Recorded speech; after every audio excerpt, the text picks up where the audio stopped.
नमस्कार लाडक्या बहिणींनो, आज आपण बोलणार आहोत लाडकी बहीण योजनेबद्दलच्या एका महत्त्वाच्या अपडेटविषयी.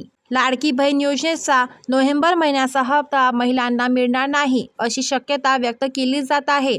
पण नेमकं याचं कारण काय आहे आणि पुढे काय होणार आहे हे सगळं मी तुम्हाला अगदी सोप्या भाषेत सांगणार आहे.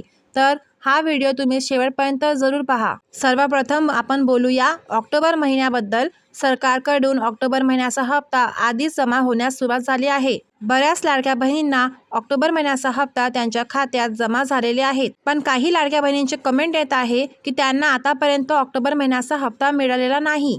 पण पहा, ऑक्टोबर महिन्याचे हप्त्याचे वाटप सुरू झालेले आहे आणि ते 4 ते 5 दिवस चालणार आहे. म्हणून येत्या 4-5 दिवसात तुम्हाला तुमचे पैसे मिळून जातील. त्यामुळे कुठल्याच लाडक्या बहिणींनी टेन्शन घेण्याचे कारण नाही.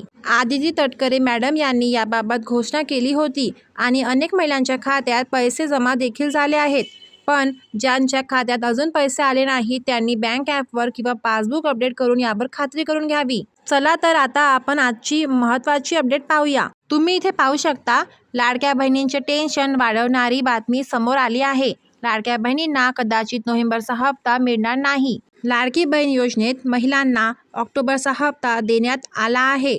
ऑक्टोबरचा हप्ता जमा होण्यास उशीर झाला आहे. नोव्हेंबर महिन्यात महिलांच्या खात्यात पैसे जमा झाले आहेत.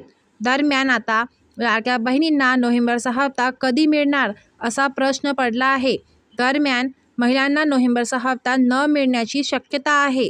सूत्रानुसार माहिती पडलं आहे की लाडक्या बहिणींना नोव्हेंबर महिन्याचा हप्ता मिळणार नाही आणि याचं कारण काय आहे ते पाहूया. तर तुम्ही इथे पाहू शकता, राज्यात सध्या स्थानिक स्वराज्य संस्थांच्या निवडणुकांचे वारे वाहत आहे. राज्यातील नगर परिषद आणि नगरपंचायतीच्या निवडणुकांची तारीख जाहीर झाली आहे. म्हणजेच राज्यात सध्या स्थानिक स्वराज्य संस्थांच्या निवडणुका जाहीर झाल्या आहेत. नगर परिषद आणि नगरपंचायतीच्या निवडणुकांमुळे आचारसंहिता लागू झाली आहे. आचारसंहिता लागू झाल्यावर सरकार कोणत्याही नवीन निधी वितरणाचा निर्णय घेऊ शकत नाही. म्हणून लाडकी बहीण योजनेचा नोव्हेंबरचा हप्ता थांबवला जाऊ शकतो अशी शक्यता आहे. सरकारकडून याबाबत अद्याप कोणतेही अधिकृत स्पष्टीकरण आलेले नाही. पण लक्षात घ्या, याआधीही विधानसभा निवडणुकीच्या काळात असंच झाले होते. त्यावेळी ऑक्टोबर आणि नोव्हेंबरचे दोन्ही हप्ते एकत्र दिले गेले होते, कारण त्यानंतर आचारसंहिता लागू झाली होती. म्हणजेच यावेळी देखील अशीच परिस्थिती उद्भवू शकते. तर आता यापुढे काय होऊ शकतं?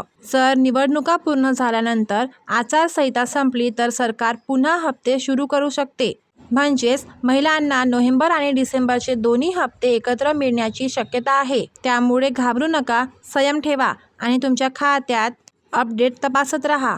हप्ता चेक करण्याची प्रोसेस तुम्हाला माहितीच आहे. बँकचं मोबाईल ॲपवरून तुम्ही माहिती करू शकतात किंवा पासबुक अपडेट करून देखील तुम्ही माहिती करू शकतात. नाहीतर तुम्ही डायरेक्ट बँकमध्ये जाऊन चौकशी करू शकतात की लाडकी बहीण योजनेचे पैसे तुमच्या खात्यात जमा झाले आहेत की नाही.